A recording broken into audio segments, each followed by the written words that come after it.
মানুষকে আল্লাহ তাআলা অতি উত্তম করে সুন্দর করে বানিয়েছে।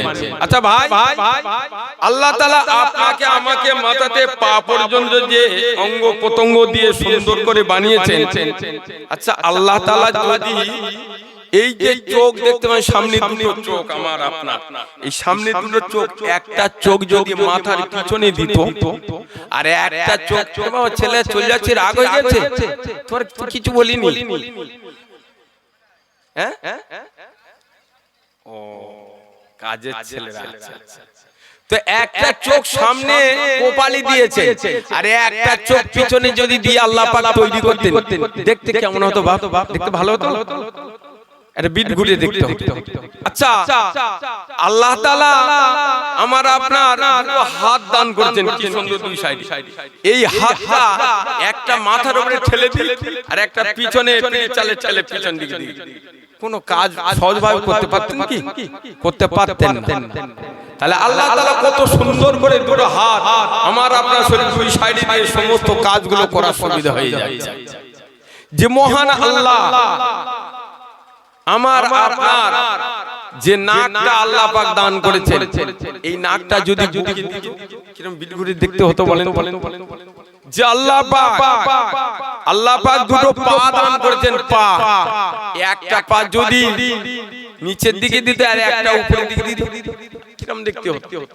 তাহলে মহান আল্লাহ সেটা তো করেনি, আমার আপনার শরীরের কি সুন্দর অঙ্গ প্রত্যঙ্গ দিয়ে সুন্দর করে তৈরি করেছে, বানিয়েছে। আজ আমরা এত সৌন্দর্য মানুষ হয়ে আর আমরা আল্লাহ পাকের হুকুম মানি না, কিরকম মানুষ আমরা? তোমারা ভাইরা বাবাজিরা, আজ এই পাড়া প্রতিবেশী গ্রামবাসী সকলে মিলিত ভাবে জলসা, এই এলাকায় তো সব আল্লাহর ইমানদার বান্দা বান্দি বাস করে, কেউ তো আমরা বেঈমান নয়, বেঈমানের খাতায় নাম দিইনি। তা যেখানে কোরআন হাদিস আলোচনা হয় সেটা তো দুনিয়ার একটা জান্নাতের জায়গা, তুই জায়গায় একটু বসবো না, একটু আসবো? আমার বাপেরা ভাইরা, যে আল্লাহ এত সুন্দর করে আমাকে আপনাদের তৈরি করলেন, আজকে সেই আল্লাহর ফাঁকি দেব? আমার ভাইরা বাবাজিরা, আপনারা অনেক ওয়াজ শুনেছেন। নবী ইউসুফ আলাইহিস সালাম, হযরত নবী ইউসুফ আলাইহিস সালামের জামানায় খরা ডেকেছিল, বৃষ্টি হয়নি, পানি হয়নি, চাষবাস হয়নি, না খাওয়ার অভাবে মারা যাচ্ছে, ওয়াজ তো শুনেছেন। তো নবী ইউসুফ আলাইহিস সালামের জামানায় প্রায় ৬-৭ বছর একটানা খরা দেখা দিল। হযরত নবী আইয়ুব আলাইহিস সালামের জামানায় আগুনের বৃষ্টি দিয়েছিল, আগুনের বৃষ্টি, ঠান্ডা পানির বৃষ্টি আসমানতে আসেনি। এই ১-১.৫ মাস ২ মাস আগে আমেরিকা লস অ্যাঞ্জেলেস যে শহরটা না হবে কয়েক কোটি জায়গা, বিঘে জায়গার উপরে যে ঘর বাড়িগুলো ছিল, আল্লাহর তরফ থেকে আগুনের গজব এসেছিল। ইউটিউবে খুলেননি, দেখেননি? এই ১-১.৫ মাস আগে আল্লাহর গজব হয়ে গিয়েছিল। তো সে অবস্থায় আমেরিকা সরকার আসমানের নিচে থেকে হেলিকপ্টার, জাহাজের দ্বারায় পানির ব্যবস্থা করে আগুন যত লেভায়, পানি যত ঢালে, তত আগুনের পড়া বেড়েছে না কমেছে? বেড়েছে, বলুন সুবহানাল্লাহ। তাহলে মানুষের ক্ষমতা হলো না, আল্লাহ পাক কিছুদিন আগুনের বৃষ্টি দিল। নবী আইয়ুব আলাইহিস সালামের জামানায় ঈমানি পরীক্ষা নিয়েছেন আল্লাহ পাক, সেখানেও আগুনের ঝড় বৃষ্টি এসেছে। নবী মুহাম্মদ সাল্লাল্লাহু আলাইহি সাল্লামের জামানায়, আমার আপনার নবী মুহাম্মদ সাল্লাল্লাহু আলাইহি সাল্লাম তানার জামানায় তিনি এসেছেন পৃথিবীতে, যখন তানার জামানায় এক সময় খরা দেখা দিয়েছিল, আজ থেকে ১৬-১৭০০ বছর আগে।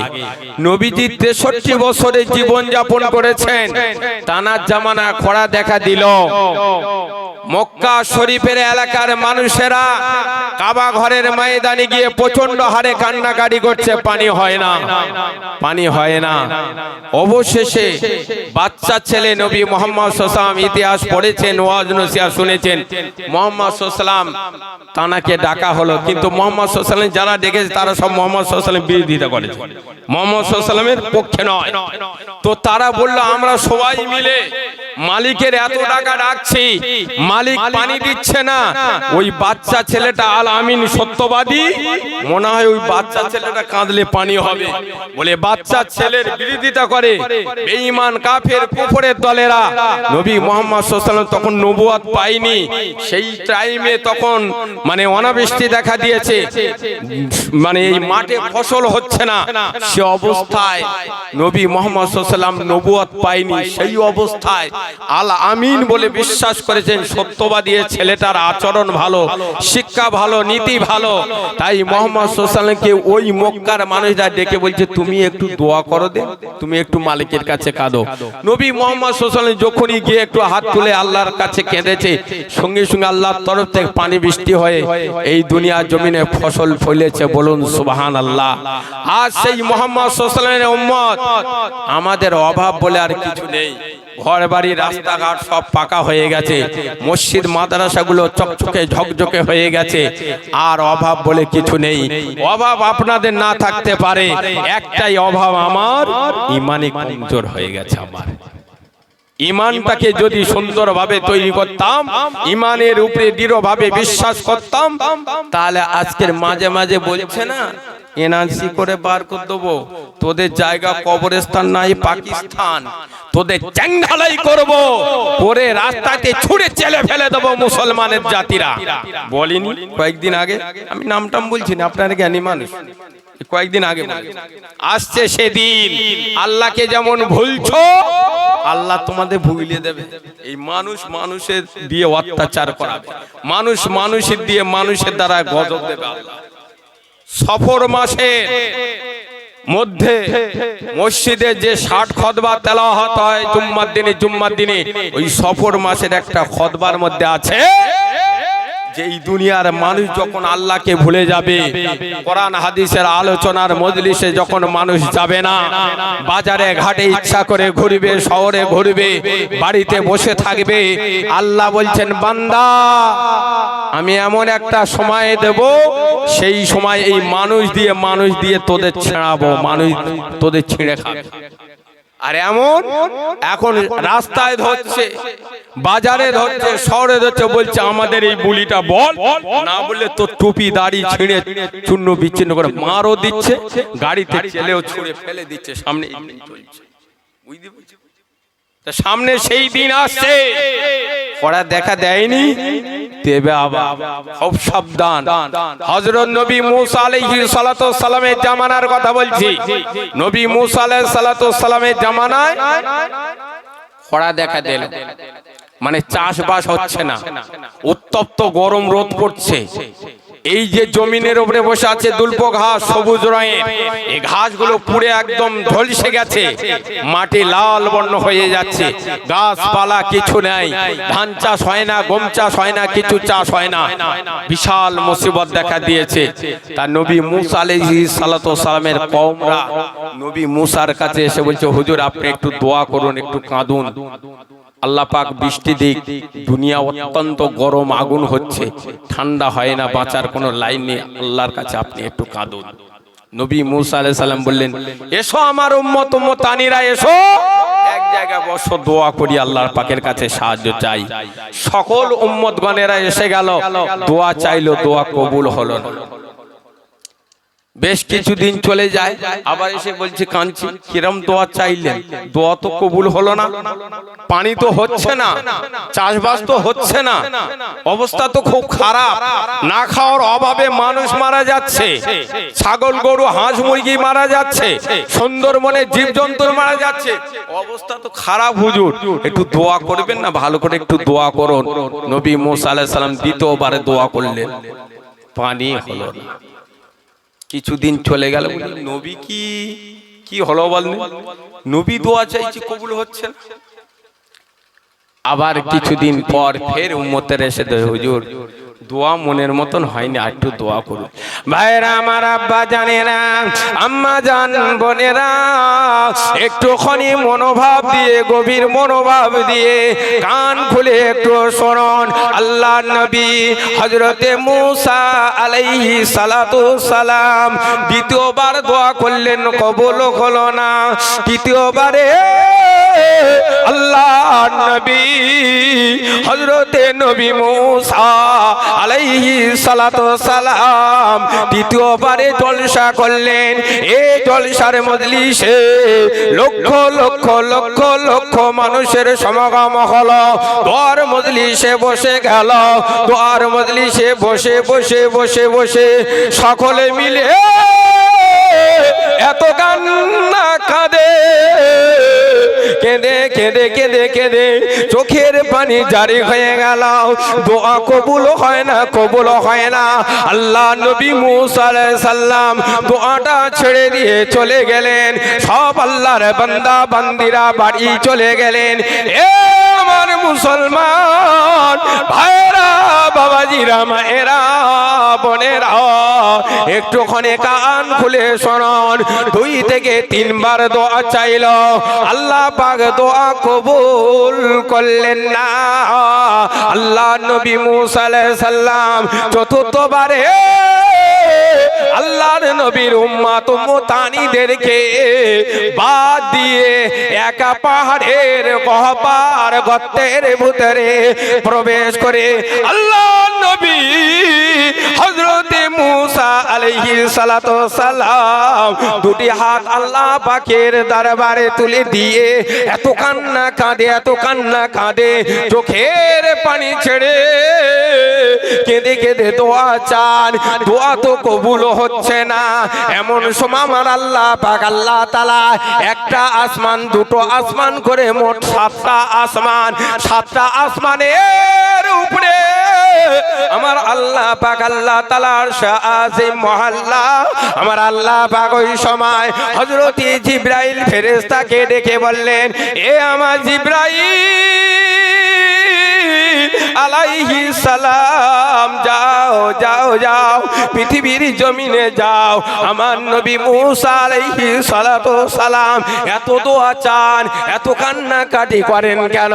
একটু জিজ্ঞাসা করো। আল্লাহর ফেরেশতা হযরতে জিবরাইল আলাইহিস সালাতু সালাম আল্লাহ পাকের তরফ থেকে নবী মূসা আলাইহিস সালাতু সালামের দরবারে হাজির। আল্লাহ নবী মূসা আলাইহিস সালাতু সালাম একা পাহাড়ের গহ্বরের ভিতরে 2টো হাত তুলে কেঁদে কেঁদে নবীজির 2টো চোখ দিয়ে ঝরঝর করে পানি গড়িয়ে পাহাড়ের গর্তের মেঝের উপরে জমা হয়ে গেছেন।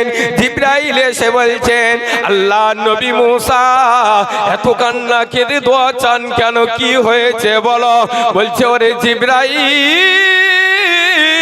শুনে রেখে দাও, জেনে রেখে দাও, আমার উম্মত উম্মতানিরা পৃথিবীর জমিনে না খাওয়ার অভাবে মারা যাবে। অনাবৃষ্টি দেখা দিয়েছে, এত উত্তপ্ত গরম রোদ পড়ছে, পৃথিবীর জমিনে কোনো গাছপালা, শাক সবজি, চাল, ধান, গম কিছু চাষ হয় না। এই জন্য কাঁদছি। আল্লাহ পাক আল্লাহ তাআলা দয়াময়, আপনি দয়া করে একটু পানি বর্ষণ করে এই দুনিয়াটা একটু ঠান্ডা করে দিন। আল্লাহ পাক একটু পানি বর্ষণ করে দুনিয়ায় যেমন চাষবাস হচ্ছিল ওই রকম চাষবাস করার ব্যবস্থা করে দেন। জিবরাইল সাল্লাম দোয়াটা শুনে আল্লাহ পাকের কাছে গিয়ে বললেন, আল্লাহ পাক, তোমার নবী মূসা আলাইহিস সালাম দুনিয়ার মানুষের বাঁচাবার জন্য, চাষবাসের জন্য আপনার কাছে পানি চাচ্ছে। যাও জিবরাইল, চলে যাও, আমি দেখা করো নবী মূসার সঙ্গে। জোরে বলে যাবে সুবহানাল্লাহ। নবী মূসা সঙ্গে স্বয়ং আল্লাহ দেখা করছেন। আর একটু জোরে হবে না? মন খুলে সুবহানাল্লাহ। আমার ভাইরা, বাবাজিরা, আল্লাহ পাক স্বয়ং আরশ আজিম থেকে নেবে নবী মূসা আলাইহিস সালাতু ওয়াসসালামের সম্মুখে এসে বলছে, নবী মূসা, এত কান্না কাঁদছো, এত দোয়া চাচ্ছো, 4 বার দোয়া কবুল হয়নি, 4 বার তুমি দোয়া চেয়েছো। উম্মতি মুহাম্মাদিরা দোয়া চাইলে আল্লাহ কবুল করছেন। এমন দিন আসছে, কোরআন হাদিসের শিক্ষা যত বেড়েছে তত মন্দটা বেড়েছে না কমেছে? একটু বিচার করে দেখেন তো। আমরা চাচ্ছি শিক্ষার হারটা বাড়াবো, খারাপের রাস্তাটা দূর করব। এখন দেখছি খারাপও কানায় কানায় চলছে, আরো বেড়েই চলে। যত আলেম বেড়েছে, হাফেজ বেড়েছে, মাওলানা বেড়েছে, মুফতি বেড়েছে, কারি সাহেব বেড়েছে, তত খারাপের দিকটা আরো বাড়ছে, কমবে কোথায়? আল্লাহ পাক আল্লাহ তাআলা বলেন, ইয়া আমার নবী হযরতে মূসা আলাইহিস সালাতু সালাম, তুমি যে কওমকে দেখে দোয়া চাচ্ছ, ওই কওমের ভিতরে একটা চোখলখোর ঢুকে বসে দোয়া চায়। ওই চোখলখোর বসার কারণে আমি আল্লাহ তোমার দোয়াটা আমার আসমানে, আমার আরশে আজিমে আমি গ্রহণ করিনি। হে নবী মূসা আলাইহিস সালাতু সালাম, ওই আসমানের নিচে আর জমিনের উপরে ওই মাঝখানে আমি তোমার দোয়াটা লটকে দাঁড় করিয়ে রেখেছি। নবী মূসা আলাইহিস সালাম যতক্ষণ না ওই চোখলখোরকে তোমার ওই উম্মতানির ভিতরতে না বার করে দেবে, অতক্ষণ তোমার দোয়া কবুল হবে না। সর্বনাশ করে চোখলখোর কোনটা এবার কি করে বুঝবো, কি করে বার করব? আল্লাহ নবী হযরতে মূসা আলাইহিস সালাতু সালাম আমার আল্লাহ পাককে ডেকে বলে, আল্লাহ পাক, আল্লাহ তাআলা আপনি একটুখানি যে চোখলখোরটা আছে একটু আপনি তাকে বার করে দেন, একটু বলে দেন আমাকে, আমি তাকে বার করি। আমার আল্লাহ বলছেন, নবী আমি যদি বলি ও চোখলখোর হয়ে যাব আমি, না না না না না না, তুমি একটা বার চেষ্টা করো।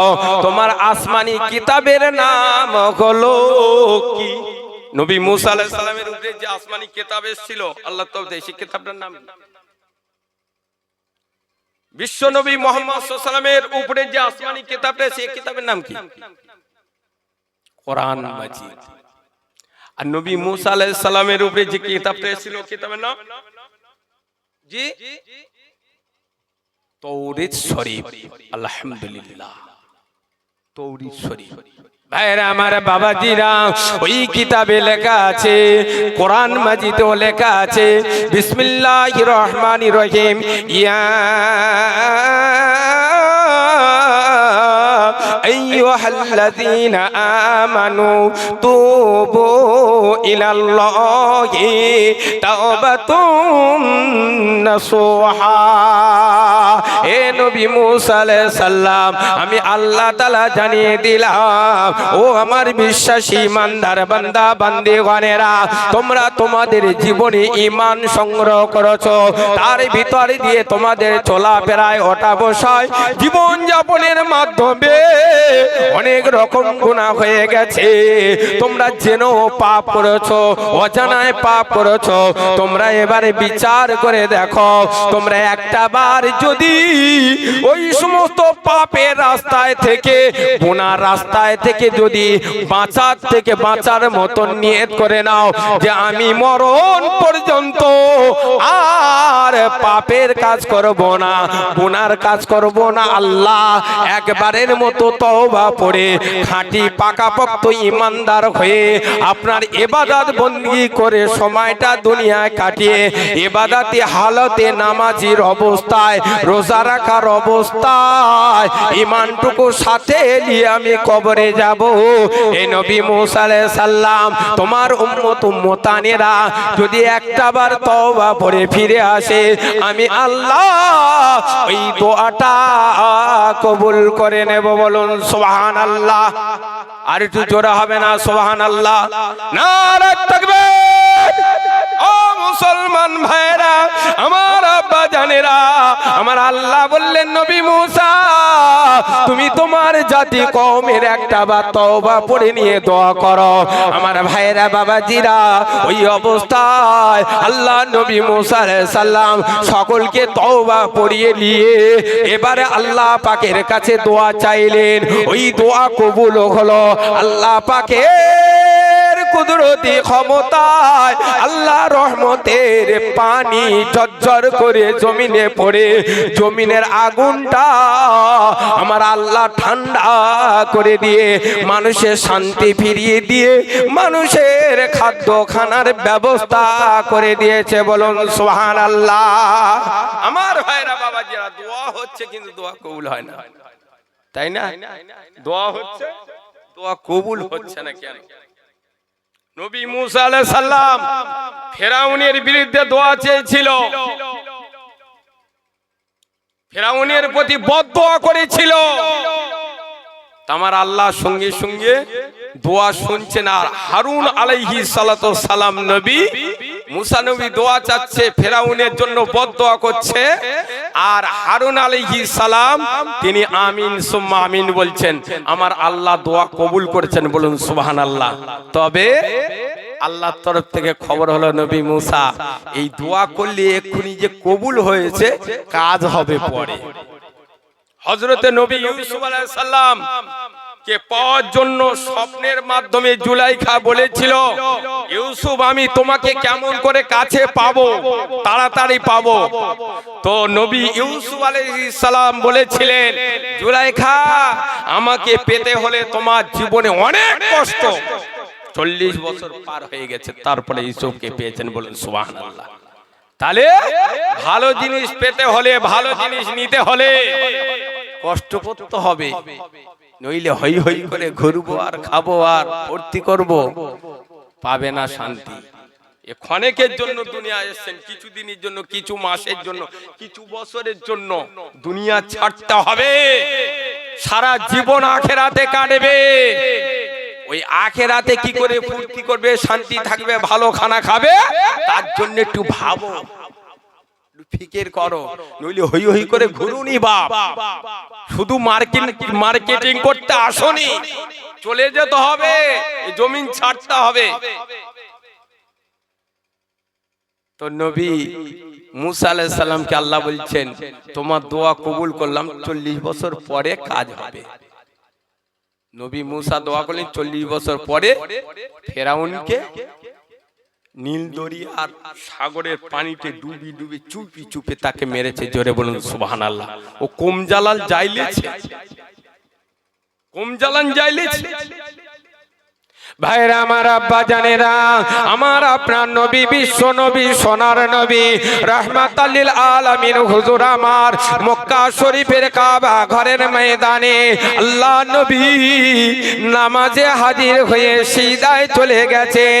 এই অবস্থাতে আবু জাহেলের দলেরা দেখলো মুহাম্মদ এসে কাবা ঘরের ময়দানে চাতালে আল্লাহু আকবার, আল্লাহু আকবার বলে সিজদায় গেছে। এই অবস্থাতে আবু জাহেল বলছে, আমার সঙ্গী সাথীরা ওই যে রাস্তার বাড়ে ওই উটের নাড়ি বুড়ি পচা পড়ে আছে, ওইগুলো তুলে এনে ওই মুহাম্মাদে যখন সিজদায় চলে গেছে ওর ঘাড়ের উপরে চাপিয়ে দাও।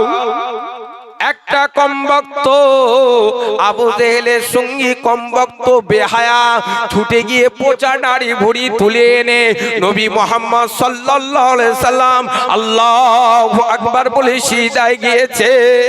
ওই অবস্থায় নবীর পিঠে চালে ঘাড়ের উপরে ওই সমস্ত পচা নাড়ি ভুড়িগুলো চেপে দিয়ে চলে গেছেন। আল্লাহ নবী আল্লাহু আকবার বলে সিজদাতে উঠবেন, উঠতে পারেন না, উঠতে পারেন না, বড় কষ্ট হয়, কেউ চায় না একটু উঠে নাড়ি বুড়ো গুলো সরাবে আবু জেহেলের ভয়ে। ও ভাইরা বাবাজিরা, এই অবস্থায় আল্লাহ নবীর বেটি হযরতে ফাতেমা রাদিয়াল্লাহু তাআলা আনহা ওনাকে খবর দেওয়া হলো। কে একজন খবর দিল, নবী মুহাম্মদ সাল্লাল্লাহু আলাইহি ওয়াসাল্লাম তোমার আব্বা সিজদায় গিয়েছেন, ওই সিজদা অবস্থা উঠে নাড়ি ভুড়ি দিয়ে চেপে রেখেছে, নবী উঠতে পারেন না। আম্মা জান ফাতেমা রাদিয়াল্লাহু তাআলা আনহা দৌড়ে ছুটে এসে দেখছেন আর নবীর কন্যা ফাতেমা ওই নারী বুড়িগুলো সব সরিয়ে দিয়েছেন, একটু গালাগালি করলো। আল্লাহ নবী, বিশ্ব নবী, দয়ার নবী, রাহমাতাল লিল আলামিন ওই কুফরের দলেদের জন্য বদদোয়া করেছিলেন। তানবীহুল গাফিলিন কিতাবের মধ্যে হাদিসটা লেখা আছে, নবীজি যখন বদদোয়া করলো ওই বদদোয়ার কারণে